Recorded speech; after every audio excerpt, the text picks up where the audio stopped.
RS diamond official YouTube channel में आप सभी साथियों का एक बार फिर से हार्दिक स्वागत है। जी हाँ साथियों, कैसे हैं आप लोग? आशा करता हूं आप लोग अच्छे होंगे। साथियों, जैसा कि आप लोग को पता है कि बिहार में अब शिक्षकों की बहाली बीपीएससी के माध्यम से होना है। ऐसे में तमाम बिहार के सीटेट, बीटेट, एस्टेट उत्तीर्ण भर्ती के माध्यम से जो शिक्षक बहाली की आस में लंबे समय से इंतजार कर रहे हैं, उनके मन में कई प्रकार के ऐसे महत्वपूर्ण सवाल है जो खास करके उठ रहा है। ऐसे में साथी आज हम लोग बात करने वाले हैं कि सिलेबस और पैटर्न को लेकर के लगातार भर्ती के माध्यम से कई प्रकार के कमेंट सेक्शन में कमेंट किए जा रहे हैं, फोन कॉल्स किया जा रहा है, मैसेजेस किया जा रहा है। ऐसे में साथी आज इस वीडियो के माध्यम से सिलेबस और पैटर्न को लेकर के हम लोग बात करेंगे। साथ में कितने पासिंग मार्क्स रहने वाला है इसके ऊपर बात करेंगे। साथ में आखिर फाइनल सिलेक्शन कितने % पर अभ्यर्थियों का होगा इसके ऊपर बात करेंगे। साथ में साथी OBC, SC, ST, EBC, EWS और UR कैटेगरी के अभ्यर्थी को कितने नंबर लाने पर उनका सिलेक्शन हो जाएगा इसके ऊपर साथ ही बात करेंगे। साथ में 1 to 12 का सिलेबस क्या होगा, परीक्षा का मोड ऑफलाइन होगा या ऑनलाइन होगा, कौन से विषय हम पढ़े या ना पढ़े, लगातार कई प्रकार के सवाल किए जा रहे हैं। ऐसे में साथ ही इसके बाद हम लोग बात करेंगे आखिर कौन कौन से भर्ती फॉर्म को डाल सकता है, बीपीएससी के माध्यम से परीक्षा में बैठ सकता है। तो आइए साथी पूरी अपडेट में आपको इस वीडियो में आज बताने वाला हूं। तो साथी वीडियो को स्किप किए बिना अंत तक जरूर देखिए ताकि आपको सारी जानकारी आसानी से प्राप्त हो सके। इससे पहले साथी अगर आपने अभी तक चैनल को सब्सक्राइब नहीं किया है तो सब्सक्राइब करके घंटी के आइकन को प्रेस कर लीजिए ताकि इस चैनल के माध्यम से सबसे पहले आप लोग को लेटेस्ट अपडेट पहुंचाया जाता है। तो आइए साथी हम लोग वीडियो में आगे बढ़ते हैं, लेकिन इससे पहले महत्वपूर्ण बात की कुछ अभ्यर्थी के माध्यम से सवाल पूछा जा रहा है कि आखिर बीपीएससी के माध्यम से परीक्षाएं होंगी या नहीं होंगी। तो सबसे पहले बात साथी, आप लोग जो अभ्यर्थी को मन में अगर इस प्रकार का भ्रम है कि परीक्षा बीपीएससी के माध्यम से सुपर टेट होगा यानी विशेष परीक्षा होगा या नहीं होगा, तो पहले बात साथी आप लोग समझ लीजिए ये परीक्षा आपका 100% होने वाला है, यानी परीक्षा आपका बिल्कुल होगा। इस प्रकार के भ्रम में आप ना रहें। दूसरी बात यह है कि आखिर इसमें कौन कौन से अभ्यर्थी भाग ले सकते हैं, यह सबसे बड़ा सवाल है। तो साथ ही इसमें कौन कौन से अभ्यर्थी भाग ले सकते हैं, तो साथ ही मैं आपको बता दूं, अगर आप प्राइमरी के शिक्षक बनना चाहते हैं 1 to 5 का, तो 1 to 5 के शिक्षक वही अभ्यर्थी बन सकते हैं जिन्होंने प्रशिक्षण किया हो। साथ में अगर आप सीटेट या बीटेट के पेपर 1 क्वालिफाई हैं तो साथ ही आप एलिजिबल हैं फॉर्म बीपीएससी में भरने के लिए। क्लियर? तो पेपर 1 के अगर आप क्वालिफाई हैं, पेपर 1 अगर आपका क्वालिफाई है तो 1 to 5 का शिक्षक आप बन पाएंगे। साथ में 6 to 8 के शिक्षक बनने के लिए आपको सीटेट या बीटेट में आपको पेपर 2 यानी पेपर 2 आपको क्वालिफाई होना पड़ेगा। अगर आप क्वालिफाई हैं तो बिल्कुल आप एलिजिबल होंगे। साथ में माध्यमिक और उच्च माध्यमिक के अगर आपको शिक्षक बनना है तो एसटीईटी में अगर पेपर 1 अगर आप क्वालिफाई हैं, यानी एसटीईटी का पेपर 1 अगर आप इसमें पास हैं तो बिल्कुल आप हाई स्कूल के शिक्षक बन पाएंगे। साथ में अगर आप जो है एसटीईटी में पेपर 2 अगर क्वालिफाई हैं तो +2 के शिक्षक आप बन पाएंगे बीपीएससी के माध्यम से। अब सवाल उठता है कि आखिर साथी इसका सिलेबस और पैटर्न क्या होगा, कितने नंबर पर पास होगा, ओबीसी, SC, ST तमाम ऐसे अभ्यर्थी का सवाल है। तो सबसे पहले साथी मैं आपको स्क्रीन पर दिखा रहा हूँ कि साथी यहाँ पर आप लोग को दिख भी रहा होगा एक सिलेबस बहुत तेजी से वायरल हो रहा है कि 150 नंबर का परीक्षा होगा और खास करके इसमें 2.5 घंटा का समय दिया जाएगा। अब सवाल साथी उठ रहा है कि क्या सच में यह सिलेबस सत्य है या असत्य है। दूसरी बात यह है कि साथी एक और सिलेबस हमारे पास मौजूद है और खास करके इस सिलेबस को मैं शिक्षा विभाग के अधिकारियों से बातचीत करके उनसे जो हमें लगा, खास करके और तमाम ऐसे जो विभाग हैं और उन विभागों के मंत्रियों से भी, उनके पीए वगैरह से भी जो चीज़ हमें बातचीत हुई थी उसके रिगार्डिंग हमें जो पता चला वो चीज़ें मैं आपके सामने आज प्रस्तुत करूंगा।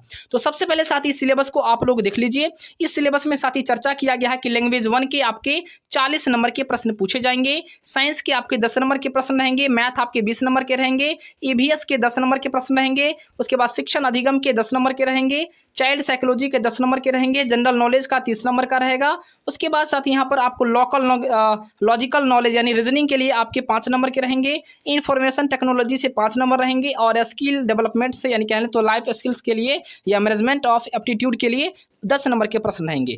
टोटल यहाँ पर 150 नंबर का सिलेबस यहाँ पर साथी मेंशन किया गया। लेकिन क्या सच में यह सिलेबस सही है या गलत है, तो साथी मैं आपको बता दूं यह सिलेबस जो है यूपी का है, ठीक ना। तो यूपी सुपर टेट का यह सिलेबस है, जबकि बिहार में ऐसा कुछ नहीं हुआ है और बिहार के लिए यह योग्य नहीं है। हाँ, अगर ऐसा कुछ होता है, अगर बीपीएससी के माध्यम से सिलेबस अगर जारी की जाती है, अगर इस सिलेबस को जारी की जाएगी तो फाइनली यह सिलेबस आपका होगा। लेकिन इस पर अभी मैं पुष्टि नहीं करूंगा कि यह सिलेबस बिहार का होगा या नहीं होगा। लेकिन इतना तो जरूर ज़रूर है कि कुछ सेक्शन इसमें ऐसे हैं जो सेक्शन साथी आपकी बिल्कुल परीक्षा में रहने वाले हैं, इसलिए इस सिलेबस को भी इग्नोर नहीं किया जा सकता है। अब साथ ही सवाल उठता है कि आखिर सही सिलेबस क्या है और कौन-कौन से सिलेबस जो सही होगा, यानी कौन-कौन से विषय हम पढ़ें ताकि मेरा सिलेक्शन आसानी से हो जाए। तो उसके बाद साथ ही बात करते हैं कि सीटेट बीटेट को आप लोगों ने समझ लिया कि सीटेट बीटेट स्टेट उत्तीर्ण अभ्यर्थी इसमें फॉर्म को डाल सकता है। दूसरा जो सबसे बड़ा सवाल है कि आखिर इसमें परीक्षा का मोड क्या होगा, ऑनलाइन होगा या ऑफलाइन होगा। तो साथ ही मैं आपको बता दूं, परीक्षा आपका ज़्यादा संभावना है आपका परीक्षा बिल्कुल ऑफलाइन तरीके से होगी, क्योंकि बीपीएससी का मैक्सिमम एग्जाम जो है ऑफलाइन ही होता है, यानी आपकी परीक्षाएं जो है ऑफलाइन तरीके से ज़्यादा संभावनाएं हैं होने का।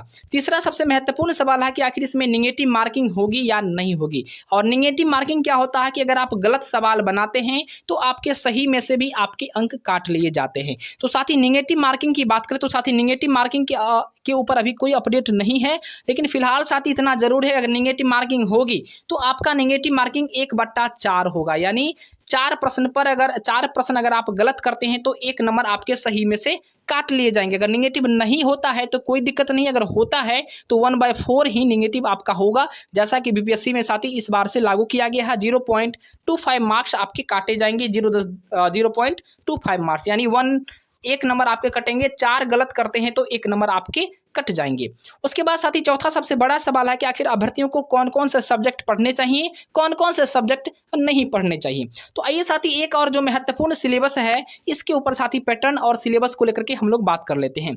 उसके बाद पांचवा जो सबसे महत्वपूर्ण सवाल अभ्यर्थी के मन में है कि आखिर इसका परीक्षा का पैटर्न कैसा होगा। तो साथी परीक्षा का पैटर्न आपका ऑब्जेक्टिव टाइप का क्वेश्चन आएगा, ठीक ना। तो सारे के सारे प्रश्न आपके क्या रहेंगे, वस्तुनिष्ठ रहेंगे, यानी ऑब्जेक्टिव टाइप के आपके प्रश्न रहेंगे, जिसमें आपको ABCD करके 4 ऑप्शन आपको दिया रहेगा। लेकिन एक और बड़ी बात, बीपीएससी में साथी 5 ऑप्शन दिया जाता है, 4 ऑप्शन नहीं 5 ऑप्शन दिया जाता है, जबकि साथी बिल्कुल और एग्जाम की अगर तुलना करें तो और एग्जाम में 4 ऑप्शन ही दिया जाता है।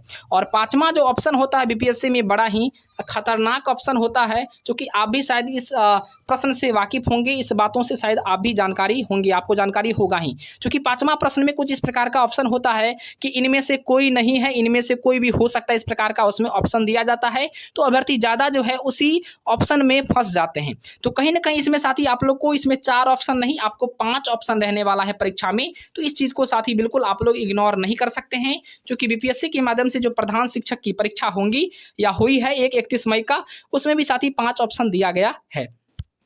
अब सवाल उठता है कि साथी इसमें कुछ ऐसे सेक्शन हैं, साथी देख लीजिए, इसमें आपको टीचिंग जो साइकोलॉजी है इससे भी प्रश्न पूछे गए हैं, साथ में साथी मैथमेटिक्स और सीडीपी के भी प्रश्न हैं, और यहाँ पर आपको यानी लैंग्वेज के भी क्वेश्चंस हैं, साथ में साथी जनरल नॉलेज और करंट के भी क्वेश्चंस इसमें डाले गए हैं। अब साथी दूसरे सिलेबस के ऊपर हम लोग आते हैं कि इसमें तो 150 नंबर का प्रश्न था, लेकिन साथी हमें जो अपडेट मिल रहा है शिक्षा विभाग से, जो जानकारी आ रही है बीपीएससी के माध्यम से जो अपडेट आ रहा है, वो अपडेट आ रहा है कि आपकी परीक्षाएं 100 नंबर का होगा। क्लियर, कितने नंबर का होगा, 100 नंबर की आपकी परीक्षाएं होंगी।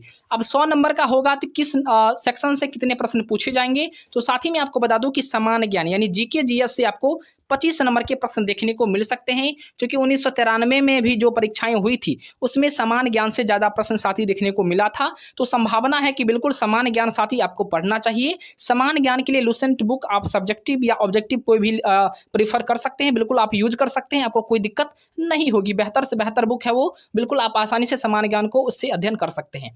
दूसरा सवाल साथी यह है कि इसमें सीडीपी और ईवीएस से 25 नंबर के प्रश्न आपसे पूछे जा सकते हैं। चूंकि शिक्षण अधिगम आप लोग ऑलरेडी टीचर बनने जा रहे हैं, तो सीडीपी और ईवीएस के प्रश्न तो आपको देखने को मिल ही जाएगा।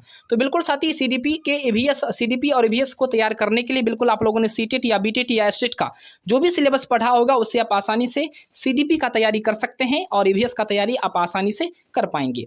तीसरा सबसे साथी इसमें महत्वपूर्ण सेक्शन है गणित और तर्क शक्ति, यानी कह ले तो मैथमेटिक्स और रीजनिंग। यह सेक्शन अपने आप में महत्वपूर्ण है, क्योंकि यह सेक्शन आपको रिजल्ट बनाएगा, ठीक ना। यह सेक्शन ऐसा सेक्शन है जो आपके रिजल्ट को बनाएगा, और इस सेक्शन साथी अपने आप में महत्वपूर्ण है। इसलिए साथी मैथमेटिक्स और रीजनिंग के लिए कोई भी बुक आप प्रेफर कर सकते हैं, कोई भी बुक आप ले सकते हैं जो आपको लगे बेहतर है। वैसे मैं तो ये कहूँगा कि अगर आप कोई रेलवे का अगर कोई आपके पास अगर क्वेश्चन बैंक वगैरह हो या एसएससी का क्वेश्चन बैंक वगैरह हो, तो शायद अगर उससे आप प्रीवियस क्वेश्चन को बनाएंगे तो शायद आपको सारा का सारा क्वेश्चन यहाँ पर आकर के सॉल्व हो जाएगा, ठीक ना। तो कोई भी आप बुक को उठा लीजिए या कोई भी गाइड वगैरह को उठा लीजिए, और उससे आप क्या करना, आपको मैथमेटिक्स और रीजनिंग के प्रश्न को आपको बनाना है, प्रैक्टिस करनी है, जिससे आपका अच्छा हो जाएगा। उसके बाद साथी ये भाषा और हिंदी का प्रश्न, तो भाषा और हिंदी के साथ ही 25 नंबर के प्रश्न आपसे पूछे जाएंगे, जिसमें भाषा में हिंदी के प्रश्न आपसे रहेंगे ही रहेंगे, क्योंकि हिंदी वैसे भी खास करके सीडीपी, मैथमेटिक्स, ईवीएस आपको पता है कि सीटेट में भी पूछता है, और हिंदी तो बिल्कुल यहाँ पर लाजमी है प्रश्न पूछना, तो हिंदी से प्रश्न तो आपको रहेगा ही रहेगा। तो कुल मिलाकर साथी अगर देख लें तो चारों सेक्शन अपने आप में महत्वपूर्ण है, इसलिए अगर वर्तमान समय तक तो सिलेबस नहीं आई है, लेकिन साथी जो अनुमान है, जो खास करके जो अंदाज लगाया जा रहा है, जो खबरें निकल करके आ रही है, वह है कि आपका सामान्य ज्ञान, सीडीपी, ईवीएस, रीजनिंग, मैथमेटिक्स और हिंदी के हर हाल में आपको तैयारी शुरू कर देना चाहिए। सिलेबस आएंगी तो बिल्कुल यह चीज़ें आपको कॉमन मिल जाएगा।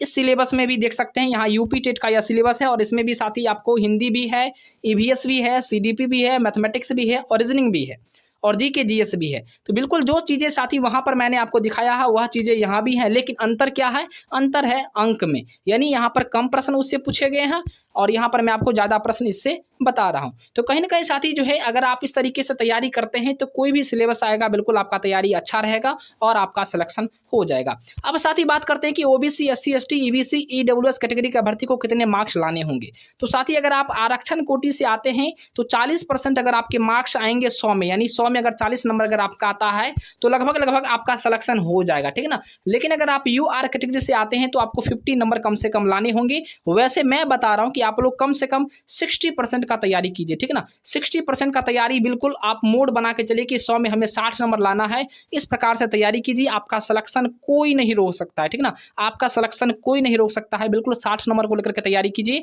कि 100 में हमें 60% लाने हैं। अगर 60 नंबर अगर आपने ले आया तो बिल्कुल समझ लीजिए, मैं आपको दावे के साथ कर सकता हूं कि 60% अगर आपके मार्क्स बीपीएससी में अगर आ गए तो आपको बीपीएससी टीचर बनने से कोई नहीं रोक सकता है। फिलहाल साथी मेरा अपडेट कैसा लगा कमेंट करके जरूर बताना। साथ ही बिल्कुल आप लोग तैयारी शुरू कर दीजिए, मैथमेटिक्स का, ईवीएस का और लैंग्वेज का और सामान्य ज्ञान का, तमाम इन चीज़ों को आप लोग पढ़िए। इसके अलावा जो भी चीज़ें और अलग से उसको मत पढ़िए, अभी आप इसको पढ़ना शुरू कर दीजिए, बिल्कुल आपका सिलेक्शन हो जाएगा। जय हिंद, वंदे मातरम।